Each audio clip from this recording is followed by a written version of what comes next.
የልጅነት መልኬ ፎቶ ነገረኝ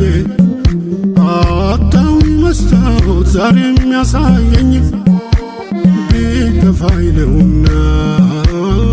ያሁኑ እኔነቴ ደባሉኝ ስኖር ያው በገዛ ቤቴ የልጅነት መልኬ ፎቶ ነገረኝ አጣዊ መስታወት ዛሬ የሚያሳየኝ ቢከፋኝ ነውና ያሁኑ እኔነቴ ደባሎኜ ስኖር ያው በገዛ ቤቴ አጣወይ ባይ በእኛ ጉዳይ አጣወይ ባይ ባንቺ ጉዳይ ሰው የለም እንዴ ምድሪቱ ላይ ቆይ ሰው የለም